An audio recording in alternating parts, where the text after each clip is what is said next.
46 anos e contando, minha gente. 46 anos e contando. Essa é a série que a gente está conversando. Por quê? Porque 46 anos atrás, Deus levantou alguns irmãos aqui embaixo. Nunca se esqueçam disso. Deus levantou alguns irmãos 46 anos atrás, aqui embaixo, perto do Calvi ali, que nem Calvi não tinha. Ali na linha do trem, num barraco, que quando alguns dos irmãos cantavam, o barraco tremia. E aí, vamos fazer um trocadilho? Se o fogo caísse, queimava o barraco, tá? Mas não caiu não, né, gente? O barraco não caiu não, né, Sueli? Né, Soni? Caiu não, né, Irlete? Oh, Deus e Pai. Oi? Irlete falou que balançou, mas não caiu não. Depois esses irmãos, para quem não conhece a história, esses irmãos foram lá no Bradesco na época e fizeram suaves prestações. Parece que pagaram até semana passada, né? Cadeira. E compraram esse terreno aqui. E aí, de puxadinho em puxadinho, 46 anos depois, nós estamos aqui, fazendo parte dessa história. E a gente não pode perder isso. Daqui a 100 anos a gente tem que estar contando essa história. Lembrem-se, um povo sem história vai ser sempre um povo sem memória. E um povo sem memória não agradece, porque não sabe de onde saiu. Então a gente sempre tem que lembrar de onde a gente saiu. A gente sempre tem que lembrar de onde nós somos tirados. O Senhor construiu essa história. E semana passada eu conversei com vocês exatamente isso. São 46 anos e contando, primeiro, a história que os nossos pais construíram. Lembra que eu mostrei uma foto para vocês, novinha, de 1985, 86. Sensacional ver isso. Irmãos que já estão na glória com o Senhor. Irmãos que nós encontraremos um dia com a igreja triunfante e gloriosa. Estaremos com eles celebrando o Senhor. Irmãos que ainda estão aqui, gente que vocês podem conversar, que ainda estão aqui no nosso meio, que vão contar para vocês tudo o que aconteceu, vocês não podem perder isso. E se você quer conhecer um pouquinho mais a nossa comunidade, quando a gente fez 40 anos, lá no YouTube a gente tem um documentário que a gente fez, e nós entrevistamos os fundadores da igreja. Então se você quer conhecer, vai lá no YouTube, tem um documentário de quase 1 hora, 40 minutos, em que a gente gastou muito tempo nos 40 anos entrevistando vários dos fundadores. E o que a gente queria? Não perder raiz. Não percam as raízes de vocês. E semana passada vocês vão se lembrar que foi isso que eu conversei com vocês no livro de Neemias. Neemias tinha 2 compromissos. O primeiro compromisso que Neemias tinha era com a história que Deus está construindo. Lembrem-se, Neemias era funcionário público, concursado, trabalhava no Palácio da Alvorada, servindo o presidente da República lá na Babilônia, e ele não precisava de nada. Ele tinha tudo. Neemias nas férias podia ir fazer compra no outlet em Orlando, sem problema nenhum. Neemias, quando dava feriado de Corpus Christi, podia pegar o avião sem problema nenhum, ir para Maragogi, passar 4 dias lá num resort. Para o Neemias era sossegado, porque ele tinha estabilidade, não é isso que a gente quer no século 21? Ele tinha estabilidade, garantia do emprego, estava tudo bem. Ele não ia perder nada disso. Mas qual era a preocupação do Neemias? Jerusalém está destruída, não tem adoração, o nome do Senhor não é adorado. Porque não importa, gente, se a gente está ganhando bem, se o plano de saúde está pago, se a conta do cartão de crédito está paga, se a gente conseguiu pagar as parcelas do financiamento. Isso aí é importante, você está com o nome limpo? Claro que é. Mas mais importante do que isso é a história que Deus está construindo. E a história que Deus está construindo não é a história de como você tem um cartão black do banco tal. Não é a história se você passou a férias em determinado lugar A, B, C ou D. Essa não é a história de Deus. A história de Deus é como Ele está redimindo a humanidade a partir de Jesus. E como Ele vai fazer isso a partir do povo dEle.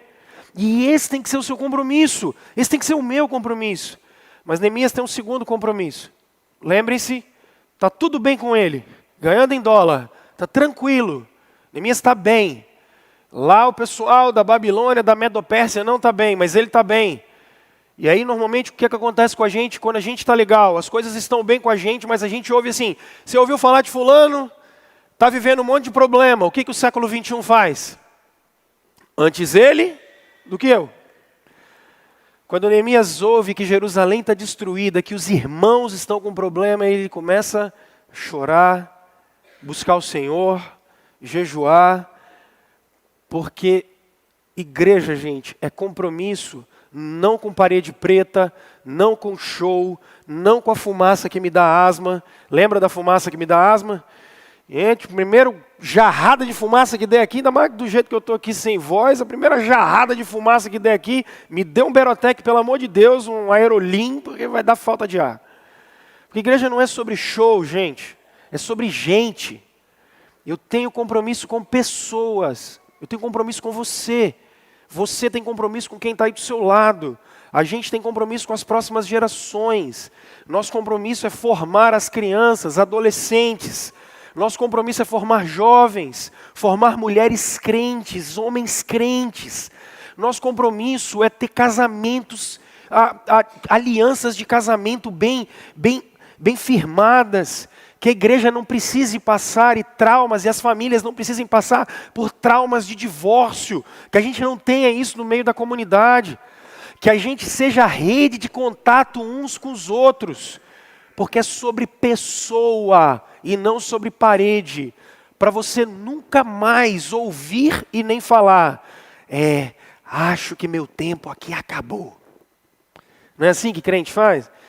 Começa a arrumar algum problema, ele não gostou de mim, porque eu falei alguma coisa que ele não queria ouvir, aí o que ele faz? Eu acho que meu tempo aqui acabou, o Espírito Santo está me chamando para outro lugar. Tá nada, cara. Tá nada. É porque, na verdade, o que você tem que ter é compromisso com pessoas. E lembrem-se que eu falei com vocês na semana passada o seguinte, eu sei, porque eu conheço vocês, eu já fui na casa de todos vocês, eu sei a história de todos vocês. E eu sei que vários de vocês vêm de comunidades locais que às vezes nem igreja não era um McDonald's da fé. Eu sei disso. Eu sei que alguns de vocês vêm de comunidades que eram franquias. Então, qual foi o meu combinado com vocês? Até porque, e aí eu vou esclarecer que semana passada eu falei meio assim, eu não tenho tempo nem paciência para ficar mandando mensagem de púlpito, mandando recadinho para crente. Não tenho tempo para isso. Então o que eu combinei com vocês? O que ficou para trás, ficou. Eu não estou preocupado se você viveu experiência A, B, C ou D, porque eu não tenho tempo de ficar aqui mandando recadinho de púlpito. Eu tenho mais coisas da vida para fazer. Aí semana passada eu falei assim, eu tenho 4 mulheres para cuidar. Teve uma irmãzinha que estava ali, que ela olhou assim. Falou, esse pastor não é um cara... Calma, eu tenho uma esposa e 3 filhas, tá? A irmãzinha ali ficou escandalizada, Gelson, comigo. Falei, calma, irmã, é uma esposa e 3 filhas, tá? Se a Aline souber que eu tenho 4 mulheres, meu Deus do céu, eu sou uma mulher brava, bicho. E outra coisa, a gente não tem tempo para isso, tá? Então, o que vocês viveram para trás, acabou, passou, vida nova, larga para lá. Então é daqui para frente. Tá? Daqui para frente a gente tem compromisso com gente, compromisso com pessoas, compromisso com a comunidade local, compromisso com a adoração a Deus, porque a gente não tem tempo para picuinha, tá? A vida é muito complexa para a gente ficar preocupado com filigrana e mimimi. O reino de Deus é muito maior do que isso. E hoje eu queria conversar com vocês sobre 46 anos e contando, no capítulo 2 do Neemias, eu queria conversar com vocês sobre o chamado de Deus para a nossa geração. O chamado de Deus para a nossa geração. Se semana passada eu conversei com vocês sobre nós estarmos preocupados com a história que Deus está escrevendo e com compromisso com as pessoas, hoje eu queria que vocês percebessem o chamado de Deus para a nossa geração. Então vamos à escritura em Neemias no capítulo 2. E eu quero ler com vocês todo o capítulo e ele é uma delícia de texto. Mas maravilhoso demais. Quem fez o dever de casa? Não responda. Senão vai pecar. Tem 2 que levantaram a mão que passaram, foram aprovados. Tá? Vou dar mais, o tio vai dar mais uma chance, tá? Mais uma chance. Qual é o dever de casa para essa semana? Vou deixar vocês de prova final, hein, bicho? Vai ficar todo mundo de recuperação aqui. Por que vocês não leram o livro do Neemias essa semana? Vou mandar cancelar o Netflix. Vou mandar bloquear a internet. Por que não leram o livro do Neemias? Falou que não tem tempo, pecador. Você para com isso, hein? Aqui, vamos lá. Neemias capítulo 2. Essa semana, gente, leiam o livro do Neemias. Leiam o livro do Neemias para não ficar de prova final semana que vem. Vamos lá. Capítulo 2. No mês de Nissan. No mês de Nissan, que é mais ou menos entre março e abril, tá? Mais ou menos entre março e abril. Do 20º ano do rei Artaxerxes, na hora de servir-lhe o vinho, levei-o ao rei. Nunca antes, eu tinha estado triste na presença dele. Nunca antes ele tinha ficado triste na presença dele. O que eu queria que vocês prestassem atenção? Olha para cá. Quando Neemias ouviu falar do que estava acontecendo com os judeus, era em que mês? Vocês lembram? Vocês lembram? Não leram? Tá vendo como é que eu pego vocês? Capítulo 1, verso 1. No mês de Quisleu, mais ou menos entre novembro e dezembro. Beleza? Quando ele ouviu falar, o que ele foi fazer mesmo? Orar, jejuar. Capítulo 2. No mês de...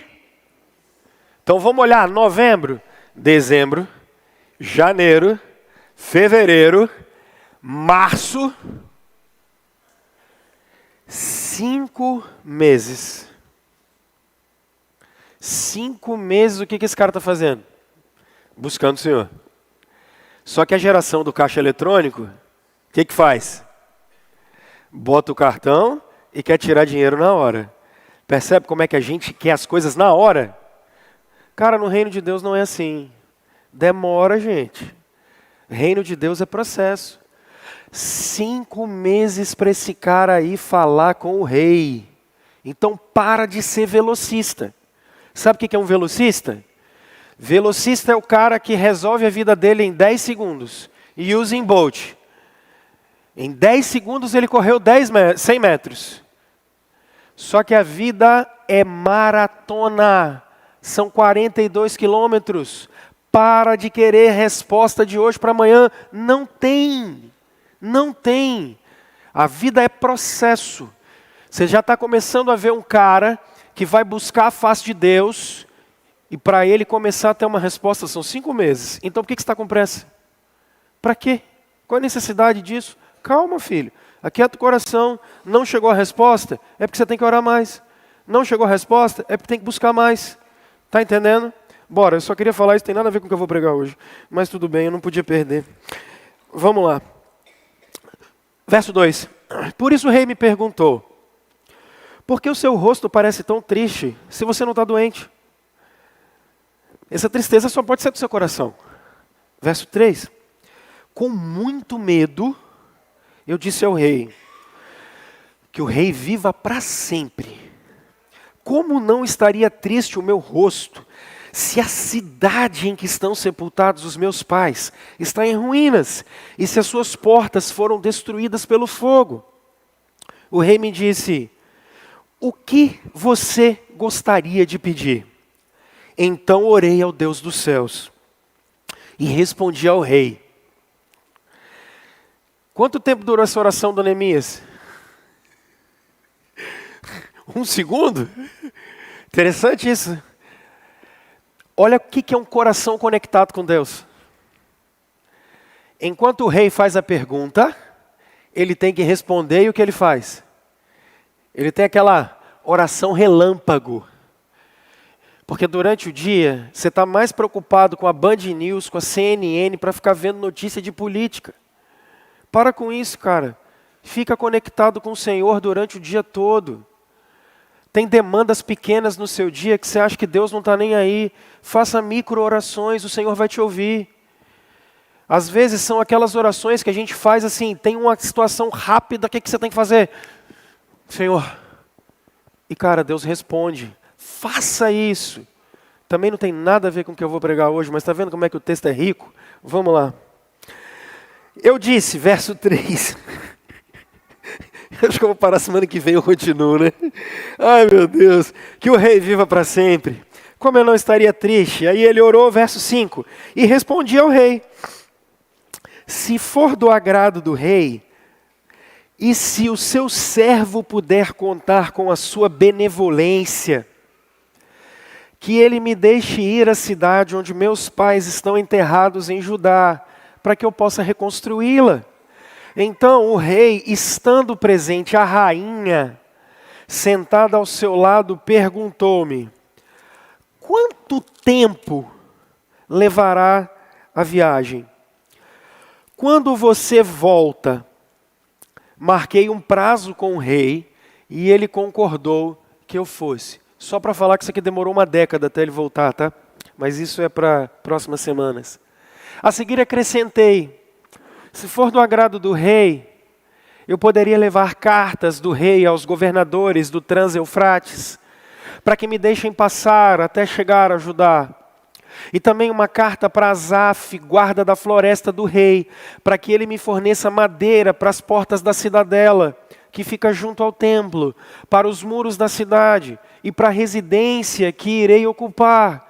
Visto que a bondosa mão de Deus estava sobre mim, o rei atendeu os meus pedidos.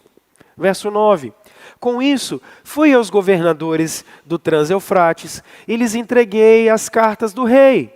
Acompanhou-me uma escolta de oficiais do exército e de cavaleiros que o rei enviou comigo. Sambalate, o Horonita e Tobias, o oficial amonita, ficaram muito irritados quando viram que havia gente interessada no bem dos israelitas. Cheguei a Jerusalém e depois de 3 dias de permanência ali, saí de noite com alguns dos meus amigos. Presta atenção que isso aqui é a chave do que eu vou falar com vocês hoje. Eu não havia contado a ninguém o que o meu Deus havia posto em meu coração que eu fizesse por Jerusalém. Tem alguma coisa que Deus colocou no coração desse cara que só ele sabia. Não levava nenhum outro animal além daquele em que eu estava montado. Olha o verso 13. Aqui tem uma mudança. De noite saí pela porta do vale na direção da fonte do dragão e da porta do esterco, examinando o muro de Jerusalém, que havia sido derrubado, e suas portas que haviam sido destruídas pelo fogo. Fui até a porta da fonte e do tanque do rei, mas ali não havia espaço para o meu animal passar. Por isso, subi o vale ainda de noite, examinando o muro. Finalmente voltei e tornei a entrar pela porta do vale. Os oficiais não sabiam aonde eu tinha ido ou o que estava fazendo, pois até então eu não tinha dito nada aos judeus, aos sacerdotes, aos nobres, aos oficiais e aos outros que iriam realizar a obra. Então eu lhes disse, vejam a situação terrível em que estamos. Jerusalém está em ruínas e suas portas foram destruídas pelo fogo. Venham, vamos reconstruir os muros de Jerusalém, para que não fiquemos mais nessa situação humilhante. Também lhes contei como Deus tinha sido bondoso comigo e o que o rei me tinha dito. Eles responderam, sim, vamos começar a reconstrução. E se encheram de coragem para a realização desse bom projeto.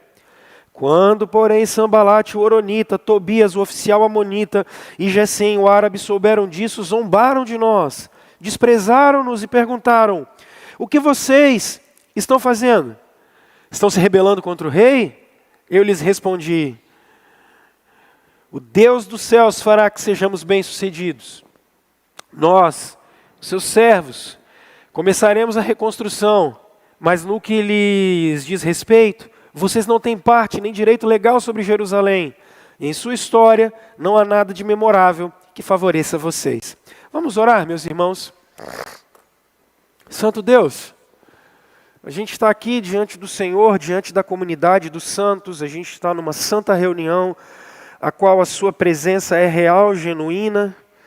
Nós cantamos ao Senhor, nós nos entregamos, confessamos ao Senhor os nossos pecados, e a gente agora está diante da sua palavra, que para que não seja letra morta, nós precisamos da iluminação do Espírito que vem do Senhor, e clamamos ao Senhor que a bondade do Senhor seja sobre nós, e que a gente possa sair daqui, Senhor, cheios do Senhor, desafiados pelo Senhor, amando mais o Senhor, amando mais a Jesus, com temor no coração, para que o nome de Cristo seja exaltado e glorificado no meio de nós, em nome de Jesus que nós oramos. Amém. Amém. Meus irmãos, eu conversei com vocês na semana passada sobre o contexto do livro de Neemias, e o que eu disse para vocês, Deus chama um povo, Abraão, Isaac e Jacó. Esse povo vai para o Egito, por lá ficam mais ou menos 400 anos. De lá, através de Moisés, eles vão ser libertados, vão ficar 40 anos no deserto e vão entrar na terra prometida. Quando eles entram na terra prometida, Moisés é morto, o último capítulo do livro de Deuteronômio, capítulo 34, e aí começa o livro de Josué, quando eles vão conquistar a terra. Só que é muita terra para conquistar. Essa terra é a terra onde Deus vai habitar com o seu povo. Josué morre e o tempo dos juízes começa, sem que eles tenham a promessa sendo realizada, sem que a terra prometida seja dada a eles. E eu fiz o seguinte alerta para vocês e volto a fazer hoje. O livro dos juízes é o livro do século 21, porque demorou 30 anos para que uma geração não se lembrasse quem era o Senhor. Em 30 anos Israel não sabe mais quem é Yahvé. Em 30 anos eles não sabem quem é mais Moisés, eles não conhecem o livro da lei do Senhor. Às vezes a gente está nesse tempo do século 21 relativista, liberal em todos os sentidos. Não brinquem com a fé, porque em poucas gerações o nome de Cristo pode ser esquecido. Quando nós brincamos de ser crentes, quando nós brincamos de dar vazão essa neo-ortodoxia e esse liberalismo entra dentro do povo de Deus, a gente em poucas gerações começa a virar um clube e deixa de ser uma igreja. A gente começa a anunciar bons conselhos, mas não anuncia mais o evangelho de arrependimento, nova vida e perdão de pecados. Cuidado com isso. Só que Deus é misericordioso e Ele sempre levanta um juiz para chamar o seu povo de volta. Até que ele vai levantar o rei Davi, porque Saul não era um rei segundo o coração de Deus. Só que a partir de Davi, todos os reis subsequentes, ao invés de levarem o povo ao Senhor, não é assim. E é por isso que o livro de Juízes é tão interessante. Por que o livro de Juízes é o livro do século 21? Porque o livro de Juízes termina dizendo o seguinte: naquele tempo não havia rei em Israel, cada um fazia o que dava na cabeça. É o século 21. O século 21 é assim: pecado é não fazer mal a ninguém. Não é assim que é o século 21? A gente pode tudo, desde que a gente não faça mal a ninguém. Pessoal, isso não é o evangelho. Pecado é afronta a Deus. E todo pecado é afronta a Deus. Todo pecado é pecado contra o primeiro mandamento. Não se esqueçam disso. O século 21 é o século dos juízes. Só que Deus fica farto com isso, então Ele vai mandar Judá para o cativeiro e eles vão ficar lá escravizados por 70 anos. E esse é o livro do Neemias. Quando esses 70 anos vão terminando, eles vão voltar para reconstruir Jerusalém. E os livros que vão contar essa reconstrução são Ester, Esdras e Neemias. A reconstrução dos muros, do templo e a restauração do culto. Porque por 70 anos o nome do Senhor não é exaltado. E o livro de Neemias é exatamente isso. Os caldeus, que foram aqueles que destruíram Jerusalém na invasão, eles eram chamados de pequenos demônios, porque aonde eles chegavam, eles não só destruíam, eles queimavam tudo. Jerusalém, a cidade do rei. Jerusalém, o lugar em que Deus era adorado. O templo aonde Deus era adorado foi completamente destruído. Não sobrou nada. E qual é o livro de Neemias? O livro de Neemias é Deus sendo misericordioso para que o nome do Senhor possa voltar a ser exaltado e glorificado. E para isso uma grande obra precisa ser feita. Esse é o livro do Neemias. E Deus vai usá-lo. E aí você pode dizer assim, o que isso tem a ver com a gente? E o que isso tem a ver com o chamado de Deus para a nossa geração? Semana passada, o que eu falei com vocês? Vocês vivem num mundo que a gente chama de globalizado. E a globalização gerou duas coisas em vocês. Primeira, a atomização do indivíduo. Vocês já perceberam como é que nós somos egoístas? Indivíduos extremamente egocêntricos. Um individualismo absurdo. Por quê? Porque a gente tem o mundo na palma das nossas mãos. A vida é sobre prazer. A vida é sobre como você tem o maior número de prazer possível. Você gasta todos os seus dias, toda a sua energia para poder ter prazer. E é um egoísmo sem fim. E segunda coisa que a gente conversou na semana passada, o século 21 transformou tudo, basicamente tudo, em emoções que você sente. Então você trabalha o tempo todo, 24 horas, é estimulado para ter prazer próprio. E como isso atrapalhou a gente, nós conversamos na semana passada, isso atrapalhou a gente porque a gente não conhece mais os nossos vizinhos, a gente não sabe mais o nome de parente, a gente não visita mais aquela avó, aquela tia, e isso quando vem falar de igreja, a gente se tornou consumidor da fé. A gente é consumidor da fé. Se não está bom, a gente troca de fornecedor. Se a gente não gostou, a gente troca de fornecedor. E aí, o Neemias mostrou para nós completamente o contrário. Porque ele está comprometido com as pessoas e ele está comprometido com a obra de Deus. Agora olha para mim e percebe qual é o meu desafio hoje. E toda semana o meu desafio é tentar pegar o cotidiano de vocês, trazer para o mundo bíblico e tentar botar a Bíblia para falar com vocês. E aí quando eu olho o tempo de vocês, eu fico mais preocupado ainda. Seus filhos estão na escola, seus netos estão na escola, e o que é que todos vocês estão falando? O que é que está acontecendo com o mundo? O que está acontecendo com o mundo? Todos vocês estão preocupados. Eu ouço casais jovens dizendo, eu não vou botar filho nesse mundo não. Porque todos vocês estão preocupados. Vocês estão sempre se perguntando, o que é que está acontecendo com o mundo? O mundo mudou, o mundo mudou, o mundo mudou. E a gente está tentando entender. E eu vou te dar uma ferramenta para você tentar entender o mundo. Pessoal, meninas, olhem para mim, vocês. Porque o foco é vocês, tá? O foco inicial são vocês, não da minha pregação, mas do mundo. 30, 40 anos atrás, qual era o tamanho da saia de vocês? Tem um irmão aqui, quase pulou aqui de rindo. Calma, irmão, relaxa. Qual era o tamanho? Não é moralismo não, tá? É para você entender o tempo. Meu desafio é entender o tempo. Qual era o tamanho da saia de vocês? Vamos lá? Juscelina, qual era o tamanho? Juscelina! Não é. Maria, você pode parar com isso que era maior. Você não vem com esse negócio, não. Aqui. 2 palmos. Sueli dava mais? Dava, né? 2 palmos é o quê?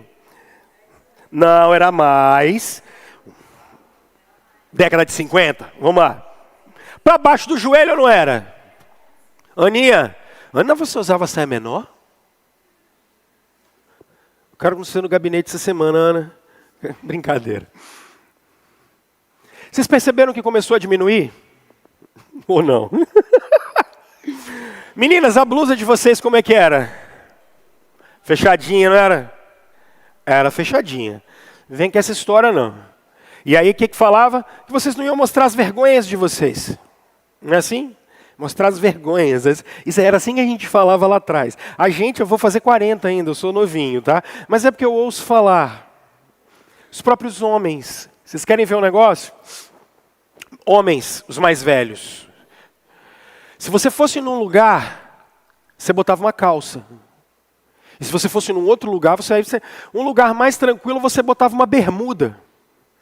Mas dependendo do lugar que você estava, você não andava de bermuda, você usava calça. Não é assim?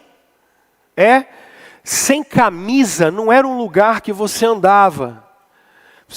Não era todo lugar. Num campo de futebol o cara ficava sem camisa. Mas não era em todo lugar. Agora, tipo, o cara na rua, dificilmente você via isso na sociedade da década de 40, 50, 60. É ou não é? Falei besteira? Não? O que começou a acontecer ao longo dos anos? Ao longo dos anos, a gente começou, por exemplo, a nossa roupa começou a diminuir.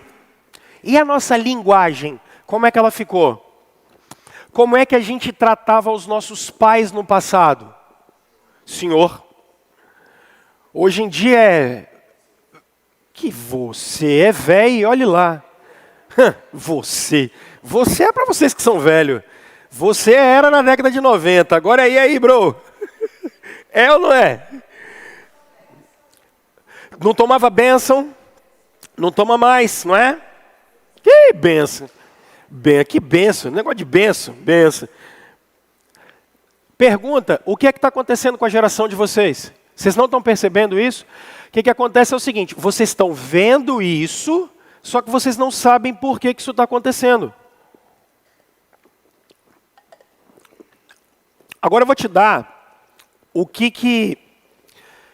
isso que eu estou te dando, esse dado que eu vou te dar agora, eles não são de teólogos, isso são humanistas que estão estudando isso, e eles estão percebendo o que está acontecendo no nosso tempo.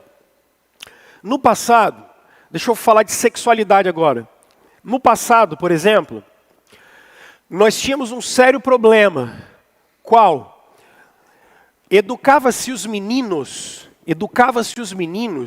e o que a gente falava para os meninos? Falava assim, os pais dos meninos falavam, segura sua bezerra, porque meu bezerro está solto, não era assim? Pode ser do cabrito também. É ou não é? Não é assim? Eu estou contando mentira? É ou não é? Porque educava-se os meninos, porque ser homem significava que o cara tinha que ser o pegador. É ou não é? Não é? E era bonito isso na sociedade. Aí, o que os movimentos feministas fizeram? Os movimentos feministas, eles fizeram o seguinte. Então o homem pode pegar quantas mulheres quiserem? Então tá bom. Então, agora também as mulheres podem pegar quantos homens elas quiserem. Não é assim? Olha como é que as adolescentes estão se comportando. Cada dia que passa, elas têm mais parceiros sexuais. Depois vocês conversem com o Jean, que ele vai contar algumas coisas de intercorrências da polícia. Meninas de 12, 13, 14 anos que já estão grávidas por 2, 3, 4 vezes. Só que vocês estão vendo isso acontecer, só que vocês não sabem o porquê. Percebe? E tem um monte de crente feminista, eu nunca consegui entender isso. Porque ao invés de se corrigir uma conduta errada dos homens, fizeram as mulheres ficarem pior do que os homens. Quando você conversa com uma menina de 15, 16, 17 anos, elas são piores do que os homens. Revoltadíssimas com tudo. Quando você começa a conversar com jovens, eles já não acreditam mais no casamento. Por que eles não acreditam mais no casamento? Porque Se você casa com alguém, você está criando uma estrutura de poder que vai fazer com que você não seja mais um sujeito. Você vai ser um assujeito. O casamento, segundo a nossa época, aliena as pessoas. Faz com que você não seja um ser humano mais. Olha que loucura, no nosso tempo.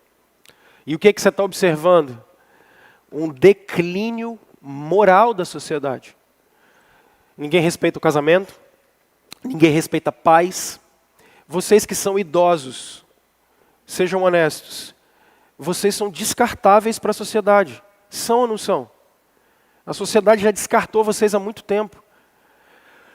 No passado, a gente respeitava os mais velhos. No século 21, como são os mais jovens que dominam a tecnologia, os mais velhos são descartáveis. Ninguém quer saber deles. Eles não são mais importantes, porque é a primeira vez na história da humanidade, isso nunca aconteceu, em que os mais jovens dominam. Então os mais velhos se sentem descartáveis. É por isso que meninas, vocês quando têm 50 anos de idade, vocês estão sentindo que a vida acabou, aí vocês querem fazer uma recalchutagem para voltar a ter 20. Percebeu? É o nosso tempo, é a nossa época, é a nossa geração. É assim que a gente está vivendo. Mas eu vou continuar. O que está acontecendo com a gente? Um declínio moral. Moral. Quem mora aqui na cidade, eu vou te convidar a fazer o péssimo exercício de dar um pulo na pracinha aqui de Jerusalém, a partir de quinta-feira. Vai lá hoje à noite. Vai lá, fala assim, meu pastor mandou eu vir aqui, pessoal, vão matar vocês. Vim fazer um estudo de caso aqui, ó. Vai ali. Chega ali 7 horas da noite. Sexta-feira é um dia bom. 6, 7. Quando der umas 9 horas, está bombando. Bombando. As músicas é só uma gracinha. É de toma, toma, de ladinho, até não poder mais. Isso é o mínimo. Vocês vão perceber que loucura que é. Um frio de 15 graus e as meninas sem roupa. E os meninos completamente perdidos. Prestem atenção. Às vezes as pessoas falam que existe um genocídio de meninos e blá blá blá. Sabe por quê? Porque os meninos todos estão metidos em tráfico de drogas. E todos eles na periferia morrem rápido. Assim, eles morrem rápido. Nas escolas, os professores não têm mais respeito. A polícia não é mais respeitada. Porque a gente está vivendo num período de declínio moral. Mas não é só um declínio moral. Tem um outro declínio. Existe um declínio espiritual. Deus foi completamente banalizado no século 21. Deus foi abandonado no século 21. Ninguém quer saber de Deus. As pessoas até falam de Deus, mas se você falar para elas de pecado, elas não querem saber. Se você falar com elas de arrependimento, as pessoas não querem saber. Agora olha bem para mim, presta bem atenção e vê se não é isso que acontece com você e com quem está à sua volta. E eu preciso dessa chave para você sair daqui e entender o mundo que você está vivendo, meu filho. Pelo amor de Deus. Uma sociedade que não tem espiritualidade. Uma espiritualidade que não tem moralidade. Olha para mim. As pessoas não têm razão para viver. Se você não tem certo e errado, se você não tem Deus, se você não tem vida eterna, se você não tem que prestar satisfação para ninguém, ninguém tem razão para viver. Olha para mim. Você tentou marcar consulta no psiquiatra e conseguiu? Sabe por que não? Porque ninguém tem razão para viver, está todo mundo depressivo. Acabou a moral, acabou a espiritualidade, ninguém tem razão para viver. Esse é o tempo que vocês estão vivendo. As pessoas não sabem por que vivem. Se você não tem a família para viver, se você não tem Deus para guiar você, não tem razão para viver. O que sobrou para o ser humano? Desespero. Sabe por quê? Porque você vai lá, conquista um mestrado, um doutorado, quando termina a formatura você fala, é isso? Você se formou na faculdade, o que você fala? É isso? Você recebe o salário no final do mês, aí você paga o cartão de crédito, aí você fala assim, é isso? Destruíram, o século XXI destruiu o senso de vida. Você não vai encontrar psicólogo, você não encontra psiquiatra, só tem remédio, remédio, remédio. Vocês têm que entender, esse é o mundo que vocês vivem. Agora, o que é que foi colocado no lugar? Porque não acho que isso foi à toa. Agora vem o pulo do gato. O que é que foi colocado no lugar? Olha para o tio. Compra. Porque se você não tem sentido para viver, o que você faz? Você vai procurar. Compra. Aí você vai para a catedral. De Vitória? Não. Mochoara, Vitória, Vila Velha, Boulevard. Você vai comprar. Você está numa sociedade programada para isso. Isso é programado. Destruir o seu senso de vida, o seu senso de direção de vida, isso é programado para você comprar, meu filho. Você é programado para consumir. Porque a gente tem que criar uma geração de insatisfeitos. Pelo amor de Deus, você tem que entender isso. Você cria uma geração de insatisfeitos, sem razão para viver, e essa geração de insatisfeitos vai tentar buscar satisfação. Aonde?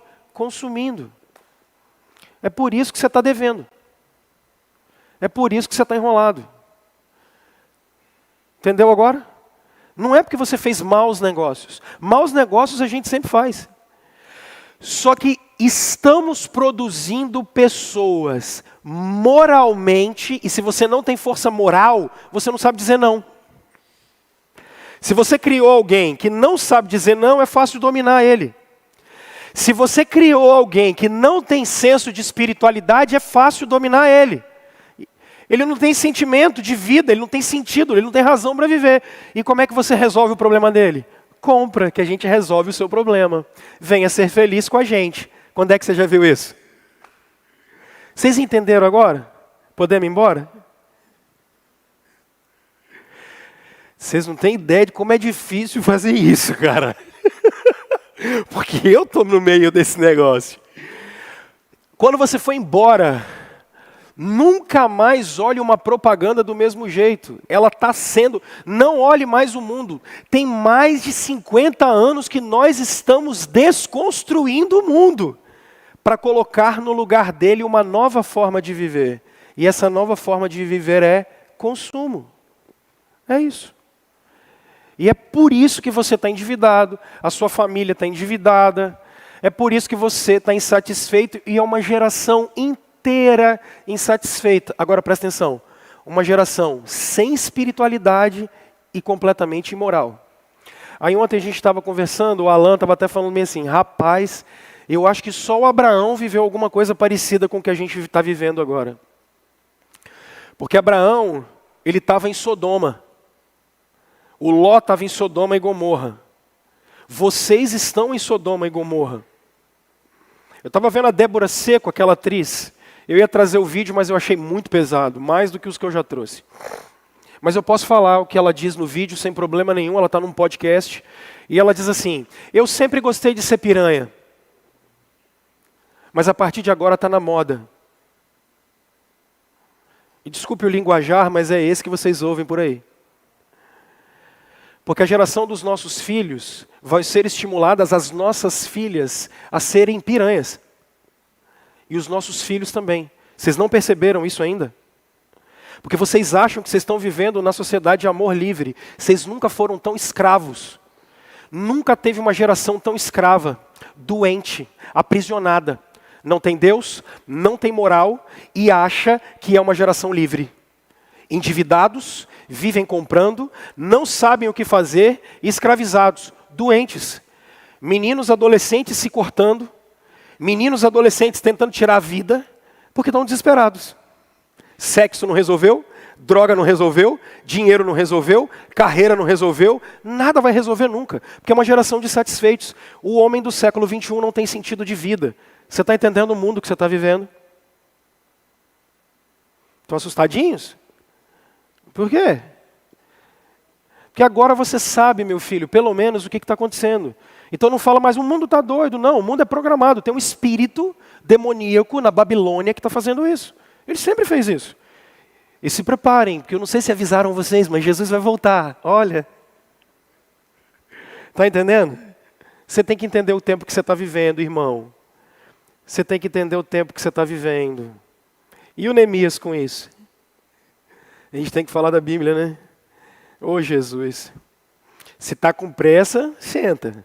Relaxa. Neemias tem 4 compromissos? Não. Neemias, na verdade, vai mostrar no capítulo 2 para nós que ele não tem compromissos. Ele tem 4 movimentos aqui que vão ajudar a gente. O primeiro movimento que o Neemias tem, que vai ajudar a gente, está no verso 12. Melhor, vamos no verso 13. Neemias, ele vai conversar com o rei. Eu acho que eu nunca preguei, vocês ficaram tão em silêncio assim, hein? Mas é sério, não é bom você olhar e falar assim, caramba, estou entendendo o que está rolando. Não é bom. Cara, é libertador. Como o conhecimento liberta a gente. É muito bom, é muito legal. Eu vou fazer 4 movimentos aqui com vocês, que são 4 movimentos que vão ajudar, que ajudaram o Neemias e que vão ajudar vocês aqui, no nosso tempo. E o primeiro eu já comecei a fazer. Neemias está lá, lembra? Capítulo 2. Neemias foi servir o vinho do rei.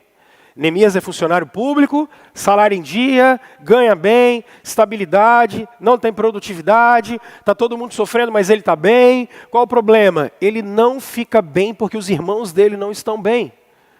Neemias recebe muito dinheiro, Neemias tem uma boa estabilidade, mas ele não está preocupado com isso. Ele está preocupado se o nome de Deus é adorado ou não. Essa é a preocupação dele. Porque o resto ele sabe que é passageiro. Ok? Capítulo 2 começa, ele está muito triste. 5 meses depois da notícia, ele está triste. Ele está extremamente triste. E aí o que ele vai fazer? Ele está servindo vinho para o rei, e o rei olha para ele e fala assim, Neemias, por que você está triste desse jeito? Você nunca teve assim, você sempre teve alegre. E aí o que ele diz? Ele fala, rei, como é que eu vou ficar alegre se o pessoal da minha terra está todo mundo sofrendo? Se Jerusalém, que é o lugar em que Deus é adorado, está destruída. Aí ele ora. Verso 5, ele dá aquela orada. Aí eu fico imaginando assim, oração de Neemias. Senhor, seja o que o Senhor quiser. Rei, o que o Senhor acha, então, de o Senhor me mandar para lá? Para eu ver o que eu posso fazer. Neemias é um cara querido. Você observa. Por que Neemias é um cara querido? Neemias não é evangélico, cara. Neemias não é evangélico, com toda certeza. Porque evangélico ninguém aguenta, né? Vocês já viram como é que evangélico é chato de vez em quando? Cara, quando o cara fala que é crente, o pessoal fala assim, meu Deus, lá vai o enjoado. Neemias não é evangélico. Brasileiro, então, não é. Rapaz, os crentes brasileiros são chatos demais da conta. Misericórdia. Gente, vocês precisam ser mais boa praça com as pessoas, cara. Abraçar mais o pessoal, parar de ter resposta para tudo e todo mundo, dar pitaco na vida dos outros. Cara, evangélico é muito chato, Deus me livre. Fica na sua, cara. Se perguntarem, aí você responde. Senão, para de se meter na vida dos outros. Evangélico é bicho muito chato, nunca vi isso. Quer mandar na vida dos outros, arrogância. Neemias não é. O cara está tranquilo. Como é que você sabe disso? Ó a pergunta do rei. Quanto tempo vai demorar esse negócio? Porque o rei não quer abrir mão do cara. O cara é tão bom no que ele faz que o rei não quer abrir mão dele. Quando é que você volta? E ele vai demorar praticamente 10 anos para poder ir e voltar. Ele fala o tempo, o rei diz, ok. Só que Neemias é um cara esperto. O que ele falou? Rei, o que o senhor acha? Opa! Ô rei, o que o senhor acha do senhor mandar umas cartinhas para eu pegar lá na floresta umas árvores, estou precisando de um material, recurso. O que o senhor acha? Não, tudo bem, meu filho, leva lá. E o que o senhor acha de eu pedir umas autorizações aí para chegar lá? Não, meu filho, tudo bem. Neemias, quando vai começar o verso 12, Neemias já tem todos os recursos para começar a obra. Aí ele chega em Jerusalém, verso 12. Olha o que ele chega em Jerusalém, verso 12. Eu não havia contado a ninguém o que meu Deus havia posto no meu coração que eu fizesse por Jerusalém. não levava nenhum outro animal além daquele que eu estava montado. O que Neemias vai fazer agora? Olha o verso 13. De noite, o que ele fez?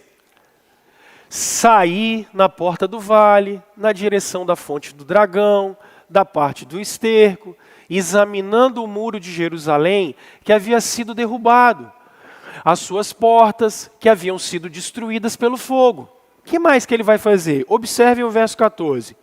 Fui até a porta da fonte do tanque do rei, mas ali não havia espaço. Olha o tamanho da destruição. Ele não consegue passar a cavalo.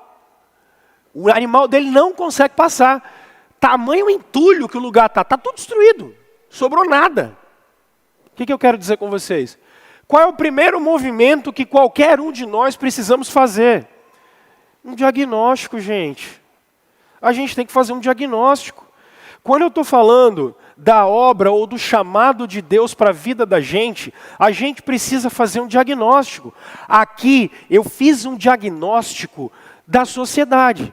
E o que é a sociedade que vocês estão vivendo? Declínio moral, declínio espiritual, pessoas sem saber como viver e as pessoas tentando colocar deuses no lugar e esses deuses são o consumo. Agora, eu queria que você fizesse uma análise e um diagnóstico, não daquela Jerusalém, mas da igreja de Jesus hoje.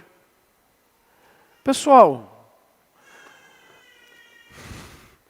às vezes eu fico pensando, eu já repeti isso aqui algumas vezes. A gente tinha uma congregação no bairro Castelo Branco. Eu era pastor auxiliar aqui em 2012, 13. E o conselho me designou para poder ir lá. Eu dava atos pastorais, eu vivia lá na congregação de Castelo Branco. E certa vez, e eu costumo ser bem observador, eu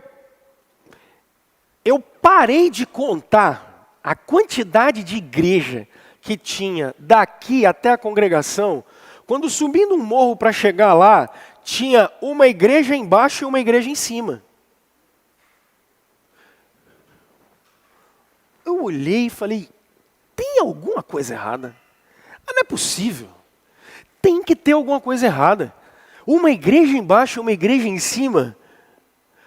Ontem a gente foi no jantar dos namorados, tinha um jantar no lado de cima, vocês viram? A turma era mais animada um pouquinho do que a gente. E vocês viram que o pessoal começou a cantar em cima? Eu pensei que eles tinham de jantar, mas eles não foram jantar, não. Aí o pessoal começou a jantar em cima e cantar, aí o pessoal embaixo, a gente começou a brincar falando assim, então, já começou o culto, né? Porque a gente estava ouvindo. Mas sabe qual foi a pergunta que eu me fiz? Se essas igrejas fecharem as portas, alguém vai sentir falta? Qual a diferença que essas igrejas fazem? Você já parou para pensar nisso? Deve ter mais igreja em Cariacica do que bar e boteco. Isso é bom. Agora a minha pergunta é, qual é a diferença que essas igrejas fazem na vida da nossa cidade? Pessoal, vamos ser honestos, se essas igrejas fechassem as portas hoje, será que elas fariam mais bem do que mal?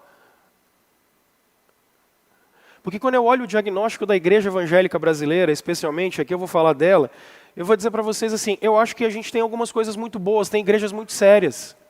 E a gente precisa reconhecer isso.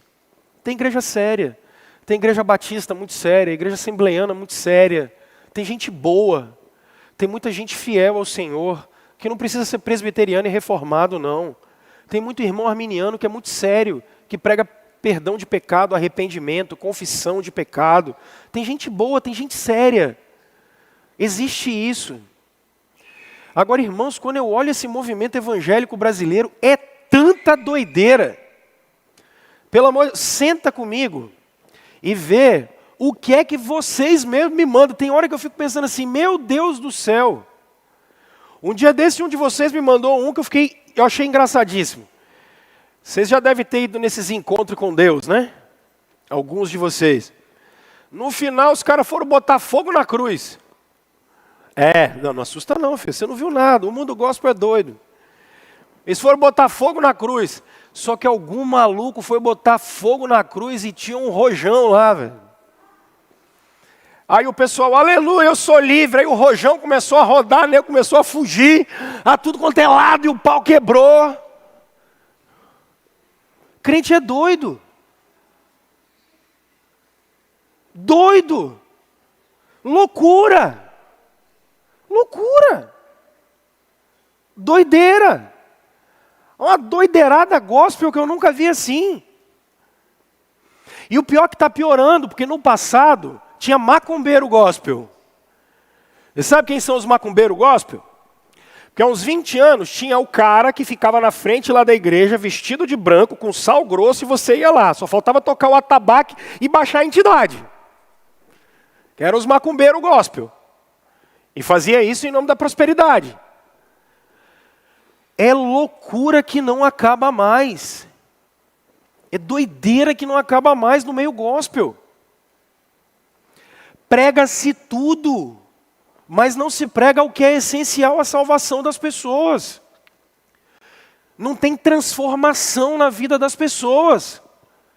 Não tem mudança na vida das pessoas. Igrejas que não são relevantes no lugar que elas estão, não formam discípulos de Jesus. Não formam pessoas que vão influenciar a sua geração. Porque o que se estuda dentro da igreja. E aqui deixa eu chamar a atenção para vocês sobre uma coisa. Que eu relutei, mas eu preciso falar isso com vocês. Há uma igreja que nesse mês está fazendo uma campanha, porque esse mês é o mês do orgulho LGBT, não é? É. E aí é uma igreja que resolveu fazer uma campanha e vai pregar o mês inteiro contra o orgulho. Não tem problema você pregar contra o orgulho. Problema nenhum. Acho que o orgulho como um pecado. Não tem problema nenhum. Acho que você tem que pregar contra o pecado. O orgulho é um pecado. Mas aí fazem propagandas para brigar com as pessoas, para provocar as pessoas. E aí ainda fala assim, Jesus foi contra o pecado. Foi, mas você não viu Jesus provocando ninguém. Sabe por quê? Escreve o que eu estou falando. Para você fundamentalista gospel, nunca mais vai conseguir falar fora da bolha. Só vai conseguir falar para crente. Nunca mais vai conseguir falar para ninguém fora da bolha. Porque quando você provoca as pessoas, a única coisa que você consegue é isso. Provoca, depois vai ser perseguido e vai falar que é em nome de Deus. Porque falta sabedoria. Falta sabedoria. Pastor, você concorda com o conteúdo que é pregado? Sim, gente, homossexualidade é pecado. Se você não sabia, é pecado. Do mesmo jeito, homossexualidade é pecado, assim como você que gosta de pornografia. Homossexualidade é pecado, assim como você que trai a sua mulher. Assim como você que é adúltero, assim como você que faz sexo fora do casamento. É pecado, do mesmo jeito. É o mesmo pecado. E a gente precisa falar disso, e vai ter que anunciar isso. Agora, para que ficar brigando com as pessoas? Para que ficar provocando as pessoas? Qual é a razão disso? Nunca mais vai conseguir conversar com ninguém. Por quê? Porque crentes se lançam numa jornada de ficar brigando com os outros. Para que isso? Não, mas claro que tem que pregar. Mas para que ficar brigando com os outros? Porque o mundo gospel é louco. Louco. Irmãos, em nome de Jesus, o diagnóstico que a gente precisa fazer é que a igreja brasileira não consegue comunicar com as pessoas. Ela não consegue falar fora da bolha dela. Ela não consegue influenciar as pessoas que estão em volta. Por quê? Porque os crentes não são pessoas que são legais. Os crentes não são pessoas que atraem as pessoas. E eu não estou falando de maneira nenhuma, em momento nenhum, que você vai ter que negociar princípios e valores. Não. Você nunca vai negociar princípios e valores. Mas crentes atraem pessoas. Os crentes brasileiros não atraem ninguém. Eles brigam com todo mundo. Eles estão numa jihad islâmica contra os outros. Parem com isso, cara. O chamado de Jesus foi para que a gente fosse firme na doutrina, firme nos fiéis e nos princípios e valores, tivesse a Bíblia como a nossa única regra de fé e prática, mas que a gente soubesse conviver com as pessoas como elas são. Você precisa aprender a fazer isso. Senão a gente vai viver falando para bolha gospel em cima de bolha gospel. E aí você chega no seu trabalho, sabe o que é que acontece? Você tem vergonha de falar de Jesus. Você não sabe falar de Jesus. Você não consegue testemunhar de Jesus. Isso é o diagnóstico da igreja brasileira. E o que a gente precisa fazer? Ser firme, ser fiel. Só que aprender a conviver com a galera. E isso o evangélico não sabe fazer. Aprenda a conviver com as pessoas, aprenda a atrair as pessoas. Pastor, mas como é que a gente vai fazer? Olha bem dentro do meu olho. Se você tem medo de conviver com as pessoas, porque você vai cair e abrir mão da sua fé, meu filho, é porque você é um neném na fé ainda. As pessoas morrem de medo do mundo, sabe por quê? Porque você não entendeu ainda que é você que influencia o mundo e não ele que te influencia. Só que você morre de medo, porque você não tem raiz, você não é firme. Você vem para a igreja, você só não conheceu Jesus. Você vem para a igreja, você só não sabe o que é doutrina. Você vem para a igreja, você só não está firmado no poder do Espírito Santo. Vocês ainda não entenderam que não é o espírito do mundo que governa, mas é o Cristo de vocês, então vocês estão com medo de quê? Vocês não entenderam que o poder de Deus opera em nós ainda? Só que se você não for uma boa testemunha, meu filho, esquece. É porque tem crente que é pior do que o ímpio, cara. Tem crente que é pior do que quem está do lado de fora. Mas por quê? Porque a verdade de Deus não está encalacrada no coração. Esse é o primeiro movimento, é um diagnóstico, pelo amor de Deus. Sejam firmes no Evangelho, sejam firmes na mensagem, tenham uma vida devocional, conversem com o Senhor, deem bom testemunho e sumam desses modismos que estão por aí. A igreja de Jesus precisa ser simples. Sentem, orem juntos, leiam a palavra, estudem a palavra como ela é e vamos para o mundo influenciar a geração que está à nossa volta. Vamos ser uma testemunha fiel, com simplicidade, pessoal. Precisa disso. Para eu passar para o segundo movimento, essa semana me mandaram uma catedral europeia que virou um bar. E aí o pessoal escandalizado, a catedral europeia virou um bar. E que bom, vamos voltar para a Europa então, e esqueçamos as catedrais, vamos de casa em casa. Porque a gente não precisa de catedral. A gente precisa de gente. E a gente precisa do evangelho, e não de igreja, e não de templo. A gente precisa de pessoas, de gente rendida, de gente que ama o Senhor. Só que na nossa geração, Deus está chamando a gente para ser uma geração diferente, quer ver? Olha o segundo movimento. Agora sim eu vou para o verso 12. Deus colocou no Neemias o desejo de reconstruir a cidade.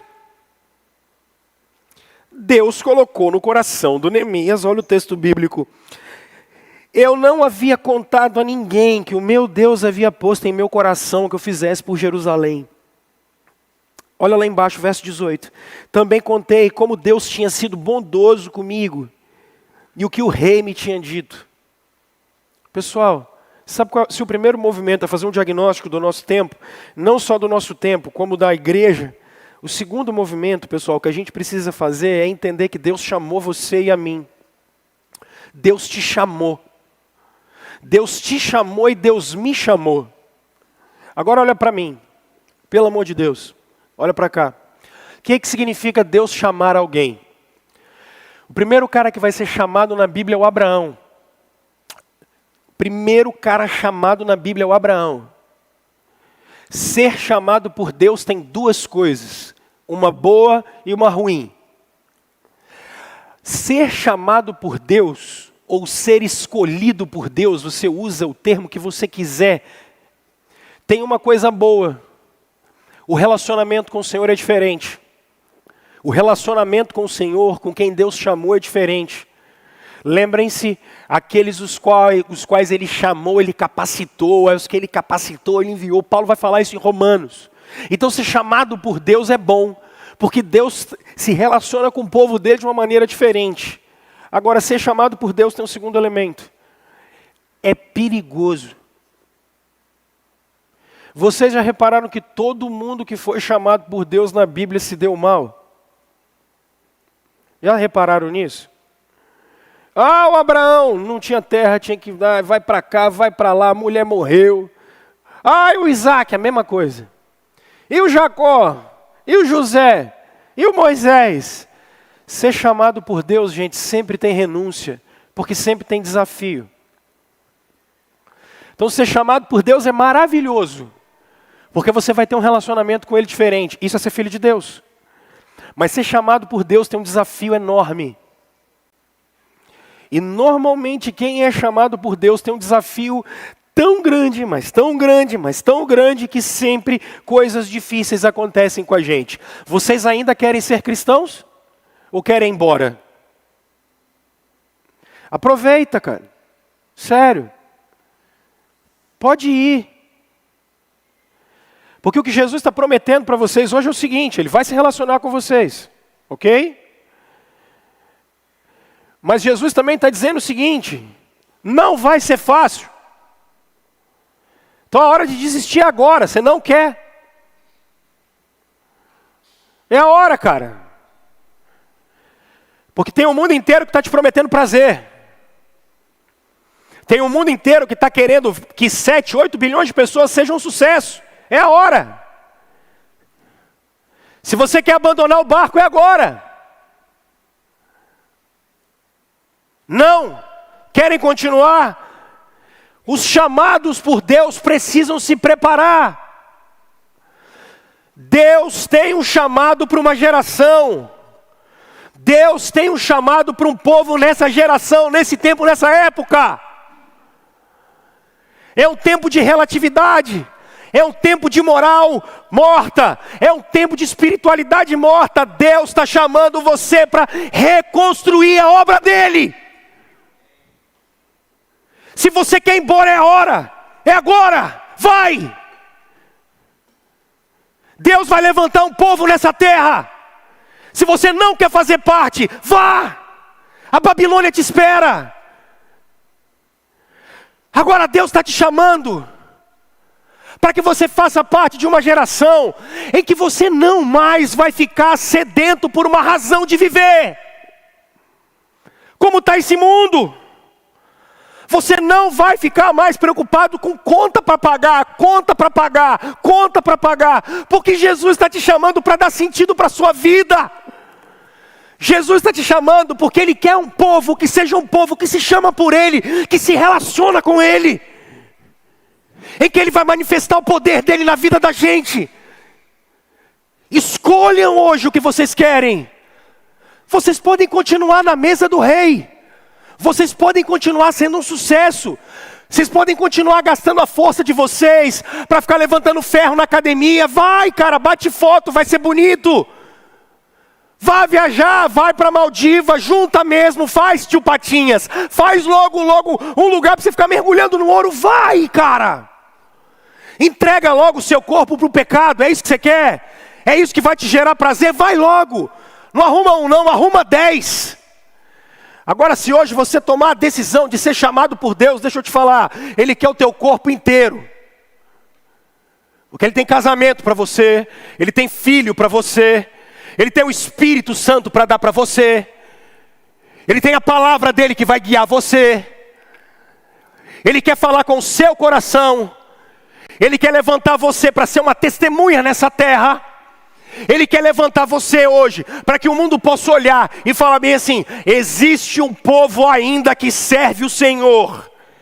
Existe um povo ainda que no meio dessa loucura, em que os moleques só ouvem batidão, que eles não querem saber, vai ter os filhos de vocês, que vão ser diferentes nessa geração, para você poder parar de falar assim: eu estou educando esse menino, e depois ele que se vire para lá. Não, Senhor, porque ele é filho da aliança, ele é filho do pacto, é filho da promessa. Deus vai continuar cuidando dos nossos filhos. Nós não vamos deixar de orar por eles, nós não vamos deixar de falar do evangelho, do amor de Jesus por eles. Nós somos chamados. A gente foi chamado. Nós não estamos brincando. Deus não está brincando de chamar um povo. Agora a gente pode ficar perdido e depressivo. Sabe por quê? Porque está sucumbindo o espírito da época. O chamado do Senhor para nós é o que Ele vai botar no nosso coração. Tem gente que está aqui, que Deus fala, chama, chama, chama. E cara, você não obedece, é incrível. É incrível. Até quando? Até quando? Gente que Deus está chamando e você não ouve, não obedece. Ministérios inteiros enterrados aqui. Gente boa, capacitada. Inteiro, casas. Deus te deu bens para você servir as pessoas. Deus te deu posição para você servir as pessoas. E ministérios inteiros enterrados. Até quando? Até quando? A igreja está precisando de mim e de você. O chamado de Deus é para você se relacionar com Ele, para ouvir a voz dEle. Deus tem colocado coisas grandiosas no coração da gente, está morrendo. Quantas pessoas nós temos aqui agora de manhã? Umas 150. Irmãos, vocês já imaginaram o que é possível fazer combinando os dons de vocês? Vocês já imaginaram o impacto que a gente pode gerar na nossa vida? Se vocês pararem de esperar o pastor fazer alguma coisa e vocês ouvirem a voz de Deus e começarem a se mobilizar para abençoar a nossa geração, vocês já imaginaram isso? Mas sabe por que não faz? Porque está correndo atrás de dinheiro. Só corre atrás de dinheiro, dinheiro, dinheiro, prazer, prazer, prazer. Caramba! Até quando? Até quando? Ainda bem que eu estou sem voz hoje, hein? Não te estourar desses vidros aqui. Vocês estão conseguindo entender? Tem jovens e adolescentes esperando por vocês. Tem filhos esperando por vocês. Terceiro movimento. Recurso. Quais foram os recursos que foram dados? Olha o verso 18. Também lhes contei como Deus tinha sido bondoso comigo e o que o rei tinha me dito. Eita, que coisa gostosa, gente. Ingrid, isso é maravilhoso demais, né? De madrugada então, né, Ingrid? Isso é bom demais. Ela está acordando de madrugada? Madalena está uma beleza. Gente, Madalena acorda de madrugada e começa a cantar. 3 horas da manhã a sinfonia começa. Falei, meu Deus do céu. Conversar, quer falar. Ai, ai. Gente, chamado de Deus para a nossa geração. Quero que você entenda que o terceiro movimento, se o primeiro movimento é diagnóstico, o segundo é chamado, o terceiro é que os recursos Deus vai dar, cara. Deus vai dar os recursos. Quais são os recursos que a gente precisa? Deus dá. Deus dá. A gente não precisa de dinheiro. O que eu quero falar de dinheiro é o seguinte. Às vezes a gente fala assim, a gente não pode fazer as coisas porque falta verba. A gente tem gente. Isso é o que mais importa. Deus dá recurso, gente. Deus dá recurso para nós. A única coisa que o Senhor quer da gente é o coração da gente. Deus só quer nosso coração, gente. O resto Ele faz. Eu acho incrível, eu sou pastor aqui há 12 anos. Eu estou aqui desde 2012. Entra ano, sai ano, entra ano, sai ano. É incrível como a graça de Deus se renova ano após ano. E se você perguntar para as pessoas que estão aqui há mais tempo, elas vão falar para vocês a mesma coisa. Que nunca falta. Nunca falta. Nunca falta o necessário para que a graça de Deus se manifeste. Nunca falta, gente. É incrível isso. Porque Deus sempre manda recursos espirituais. Deus sempre manda. Deus sempre manda recursos financeiros. Deus sempre manda. Então, o que eu quero que vocês percebam é que no nosso tempo, nunca vão faltar recursos. E às vezes eu queria só dar uma palavra para você, porque eu vou adiantar aqui. Eu queria dar uma palavra para você. que às vezes se sente extremamente assim, como será que eu posso abençoar o reino de Deus? Eu não tenho dons, eu não tenho talentos, não sei o que eu faço. Deixa eu dizer para você, não pensa assim mais não, cara. Eu comecei semana passada pregando uma coisa que isso tem que ser frisado agora. Quando Deus colocou essa comunidade aqui, Ele tinha um objetivo. E quando Deus colocou essa comunidade aqui e trouxe você para cá, Ele sabia os dons que você tem. E tudo o que Ele quer é usar os seus dons e usar os seus talentos. O que você precisa é só colocá-los para funcionar. Só colocá-los para funcionar. Recursos, Deus sempre manda. Para restabelecer Jerusalém, Deus deu madeira, Deus deu gente, Deus deu as autorizações. Mais uma vez, pessoal, recurso nunca vai faltar. Deus só quer um povo fiel que ame a Jesus e que queira ser testemunha do reino. Você quer isso. Você quer isso. Último. Olha o verso 20. O Deus dos céus fará com que sejamos bem-sucedidos. Nós, os seus servos, começaremos a reconstrução. Mas no que lhes diz respeito, vocês não têm parte nem direito legal sobre Jerusalém. Sabe qual é o último movimento? Se o primeiro é um diagnóstico, o segundo é um chamado, se o terceiro são os recursos que aparecem, o terceiro é a confiança que vem do encorajamento de Deus. Aparecem alguns caras que começam a falar, não vai dar certo.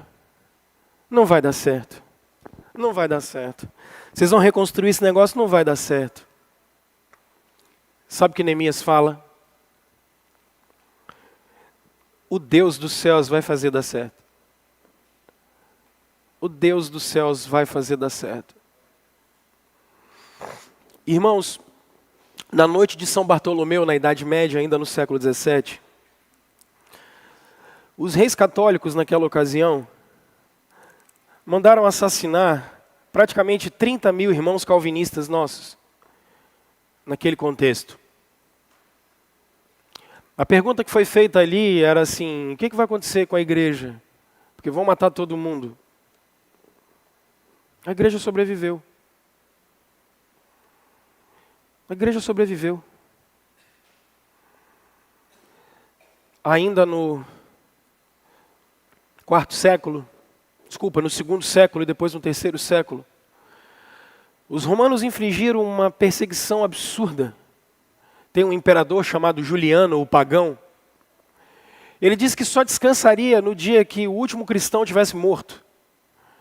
Porque o que ele queria era acabar com o que se chamava de cristianismo. Sabe o que aconteceu, gente? Vocês estão aqui 2000 anos depois.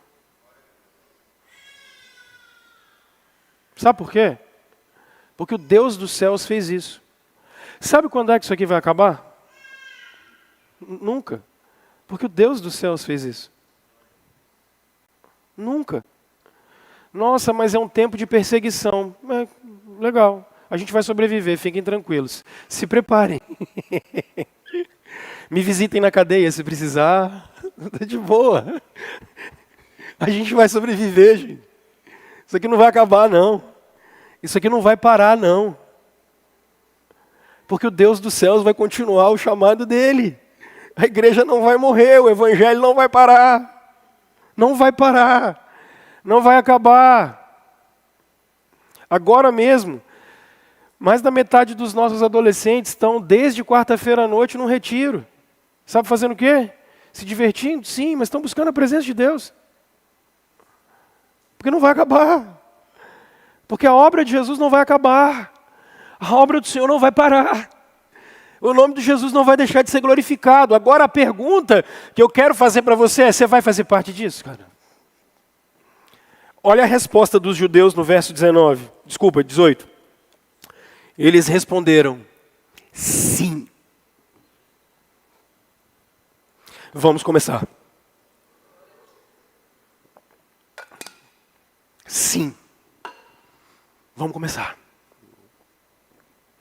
Qual é a sua resposta, cara? Qual é a sua resposta?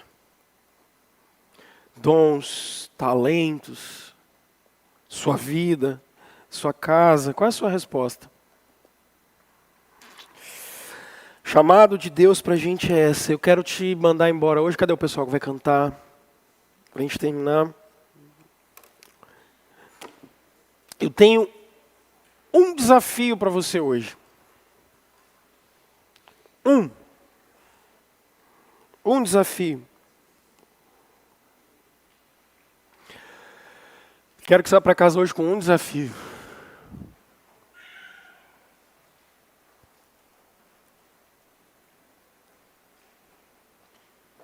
Senhor,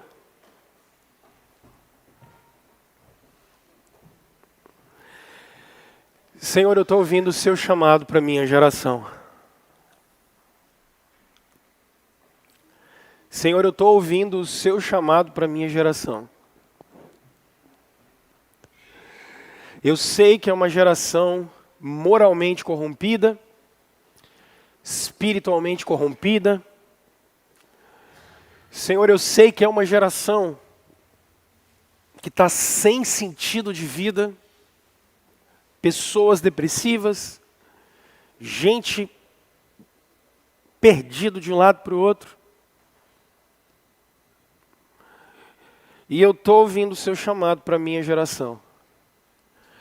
Eu estou ouvindo o seu chamado e eu quero responder ao Senhor. E a pergunta que eu acho que você e Deus agora precisam se responder é: qual é a sua resposta? Você vai atender ao chamado de Deus para a nossa geração?